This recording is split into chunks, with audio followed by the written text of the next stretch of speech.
How do you make this thing work? How do you even use social media? Relax, bruh. We got this. I hope. Me. Hello, it's me. I'm Steven Allen. How are you doing today? Hit the subscribe button if you like using social media and let me know what your favorite platform is. Also subscribe because we're going to be talking about a lot of things that you would be interested in. Social media can be great for businesses. You know, if you have like a bakery, you have a little, well, not a little. I don't want to say, people get offended when you call their stuff little. I'm just saying like, You have a bakery, you have a coffee shop, something like that, and you have social media, you show little photos of your food items or whatever it is. It can be great for a business because individuals can say like, oh, I'm interested in going there and purchasing said items because I saw it on this or that social media platform. But for individuals, it can be a lot. Maybe you like singing. Maybe you like making music. Just wanna be famous. Maybe you like drawing. Maybe you like painting, maybe you like making clothing. The thing about social media is that you're supposed to be doing it consistently. You're supposed to be doing it often. You're supposed to be posting often. You're supposed to be putting out content. Ugh, that word content. You're supposed to be putting out content consistently. And if you think about making art and doing it consistently, it doesn't necessarily, match up because you want to do art when you feel inspired.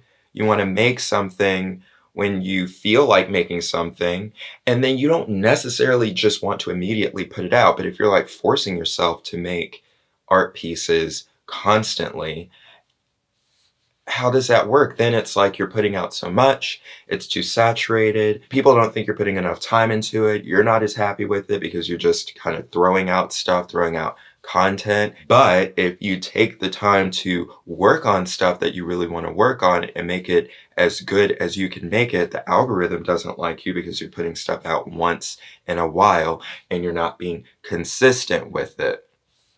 So that can be very problematic. I remember noticing maybe 10 years ago when I was a child that social media is on basically every single product. It used to be you would just buy products, okay? And then you started noticing a website would be associated with every product, whether it was a book, it was like some tape that you bought, like masking tape, or a poster, or a computer box, whatever you bought, it would have a website associated with it. Then I noticed that you would see social media linked with every product you buy.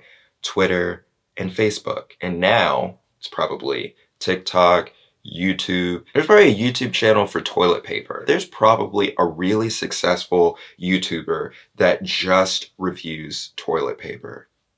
You know what? If there is not, we're gonna look into that because that's an avenue I could explore. Okay, toilet paper review. Now I see Good Mythical Morning, but that's just like one episode about it. I want to see if someone's account name is like toilet paper. You know what? This account may turn into just, look, we might have found our niche. We might have found our niche. I don't see people doing it. If I could do amazing reviews of toilet paper. Yeah, so I like Scott's toilet paper because, this video is about social media. Never mind. Yes, I noticed that you would see social media linked with every product and also a website. So I'm sure that helps. It's great for businesses. They can get people to know about their products and their services through social media. That's fantastic. That's great. But for individuals like you and like me, I know it's me. I'm just doing something. It can be very difficult because those businesses can hire people to do their social media. They know exactly what they're talking about, just their products and their services. But for individuals, we have different things that we can do, and we don't know how often we can do them or make content so that we can put it out. So it can be tedious, but it can also be fun. Papier toilette. I made a TikTok account in September of 2020. Yes, that year. And I now have over 150,000 followers on TikTok. The growth has been really slow since the end of December to now because there were some issues with my account, with the algorithm, and some videos I didn't like. I have a video about that. So if you're interested, I do have a video about that. It's in the card, it's in the description below. TikTok has been really great because you can grow very quickly on the platform.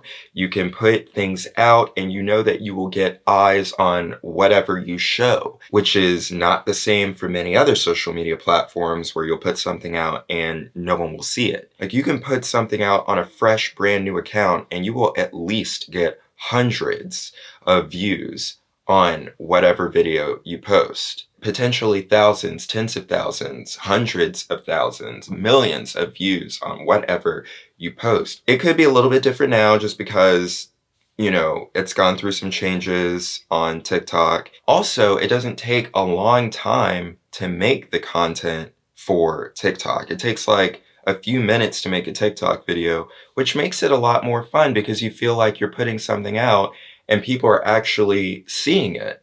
But it's just kind of a... What? It's like a game. Sure. Like Monopoly, like the game of life. Okay. Like the actual game of life. Got you. Not like we're living and this is a game, although this is a game. It's a game. But yes, it's a lot. Thank you. Forcing out content is such a bizarre thing to me. Even the word content. I really don't like the word content because I just feel like the word content means stuff. Like, oh, I'm putting stuff on the internet. Now, if you just want to make stuff, that's fine. But I feel like often on social media, people are trying to put their artwork out, their drawings, their paintings, their music, their poetry, their writings, their whatever it is that they can do that's an art form. They try to put that out. Their personality as an art, their comedy as an art. They're trying to put out something that's specific, something that they would like to actually do in the professional sense. How do you do? How do you do? But when it's social media, it's called content. I just feel like it's because it's stuff. You just try to throw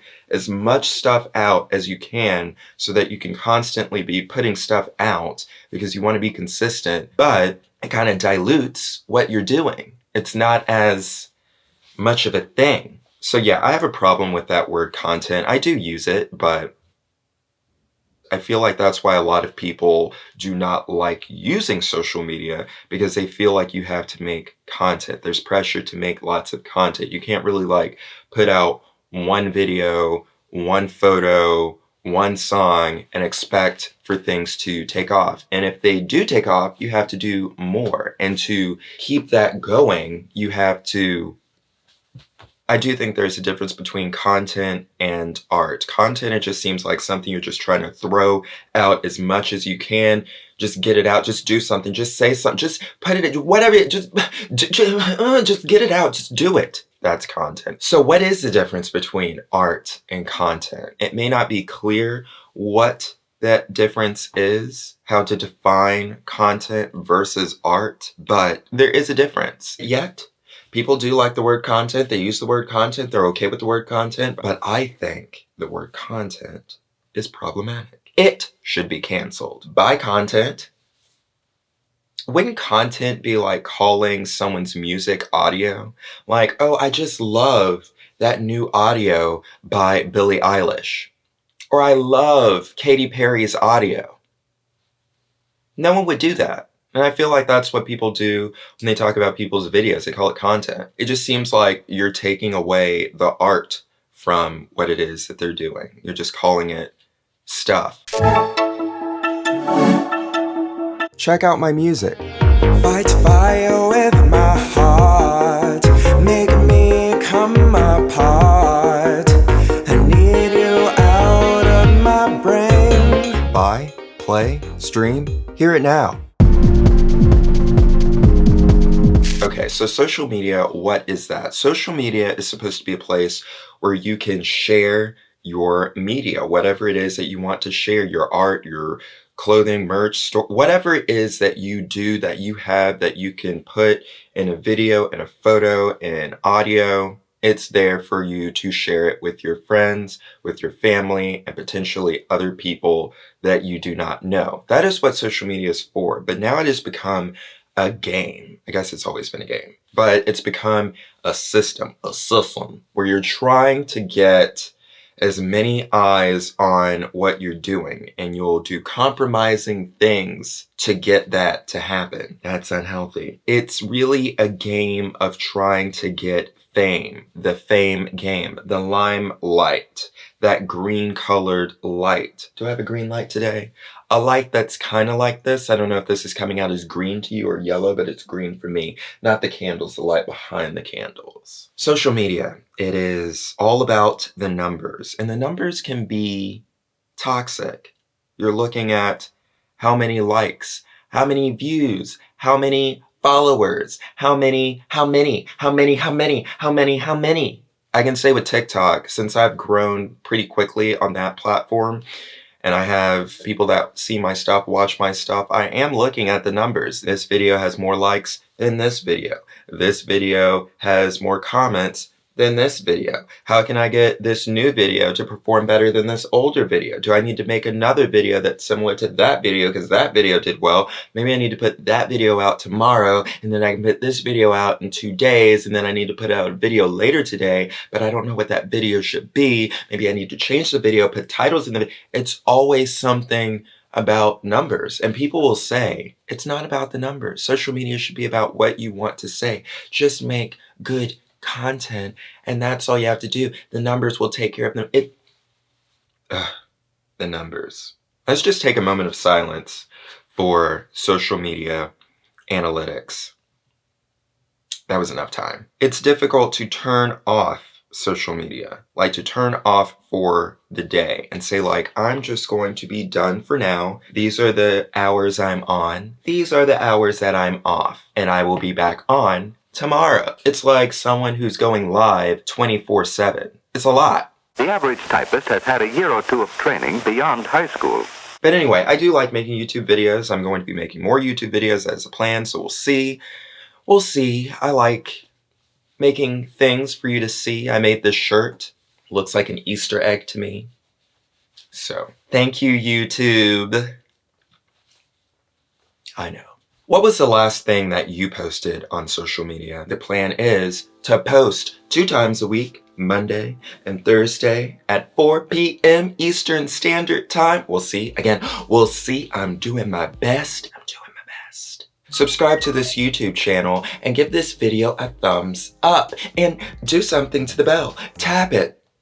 And make sure you unlock those post notifications. You know, you turn it, you do something to the bell to make sure you can get notified when I post new videos. That's what it's for, I think, the bell. Visit my website, Prillen.com, where you can see my art, my music, my clothing, my merch, my store, and all of that good stuff and more. And until next time, take a little time to make art and be brilliant. I'll talk to you later. Goodbye. Papier toilette. It's a lot. I keep saying it's a lot, but it really is a lot. It's a lot. Allet. It's allet. That's what it is. Social media is allet.